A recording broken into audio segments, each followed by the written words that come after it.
तुम्ही विचारणार ना. दादा काय सांगाल आज जलमंदिरच्या इथं आपण दादा काय सांगाल जलमंदिरच्या इथं प्रचाराची शुभारंभ करणार. हा वॉर्ड क्रमांक 10 पूर्वी या भागाचं नेतृत्व स्वर्गीय नंदकुमार भोईटे करत होते. त्याच भागामधून आज या ठिकाणी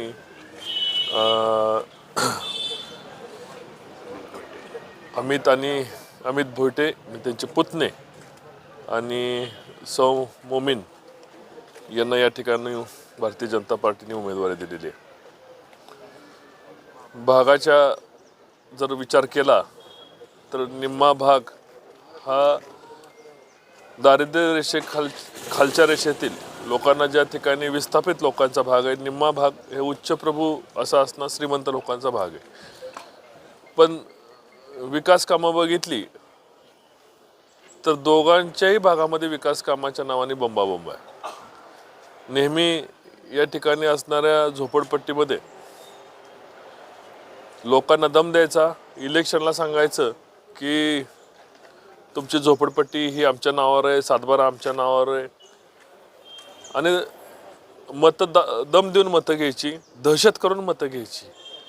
प्रत्यक्षात त्या सातबाऱ्यांचा अवलोकन केलं असता ते सातबारे नगरपालिकेच्या ओपन स्पेसमध्ये आहेत आणि त्या लोकांचं त्या ठिकाणी कायमस्वरूपी ही निवाऱ्याची सोय मागच्या 30 वर्षांमध्ये करता आली असते. पण एकदा सोय करून चालणार नाही, इन्स्टॉलमेंट प्रमाणे कायम मतं घ्यावी या कारणामुळं गडसी गल्ली असेल, नंदीवाली वसाहत असेल, इंदिरा वसाहत असेल, राजीव गांधी वसाहत असेल, या अनेक झोपडपट्ट्यांमध्ये कायमस्वरूपी सातबाऱ्याचा दम दाखवायचा. शिवाजीनगरचा परिसर असेल, लोकांना दमबाजी करायची, बंगल्यावर बोलवून घ्यायचं. अनेक ऑडिओ पण या ठिकाणी आपल्याला प्राप्त झालेत की तुम्ही फार प्रचार करताय, तुम्ही आमच्या बंगल्यावर या. आणि दहशत कोण करतंय फलटणला विचारायचं असेल तर तुम्हाला 10 नंबर प्रभागामध्ये येऊन त्याचं परीक्षण केलं पाहिजे. मी आपल्याला या ठिकाणी सांगतो की नंदकुमार भोईटेंना कोणी विसरू शकत नाही. आज या परिसराचा विकास झाला आहे, लोकांच्या अडीअडचणीच्या संदर्भामध्ये कामं झालीत.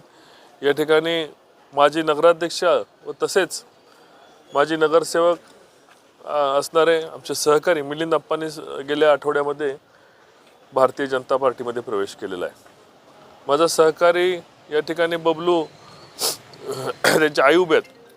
कायम लोकसेवेमध्ये, म्हणजे करोना असो, ब्लड डोनेशन कॅम्प असो किंवा डेंग्यू असो, लोकांच्या अडीअडचणीला कायमस्वरूपी मदत करणारा माझा हा मित्र. त्याचबरोबर विशाल माझा जुना सहकारी, त्यांनीसुद्धा भारतीय जनता पार्टीमध्ये प्रवेश केला आहे. या भागामध्ये लोकसभा आणि विधानसभेला उच्चांक लीड मिळाले. फलटण शहरामधलं सर्वात जास्त लीड कुठं असेल तर त्याचा आपणही पत्रकारांनी शोध घ्यायचा की 1000च्या आसपास लीड या केवळ या एका प्रभागामधनं मिळाले. म्हणजे या विधानसभा मतदारसंघामधलं सर्वात जास्त लीड जर मिळाला असेल नगरपालिकेच्या क्षेत्रातलं तर या प्रभागामधनं मिळाले. शीतावरून भाताची परीक्षा करता येते तसं या भागातल्या लोकांचं मत काय आहे, मन काय आहे, तेव्हा विधानसभा आणि लोकसभेला उच्चांकी मतदान करणारा हा भाग आहे. लोकांनी विश्वास ठेवून अनेक 30 वर्ष रामराजे आणि त्यांच्या कुटुंबियाला सहकार्य केलं.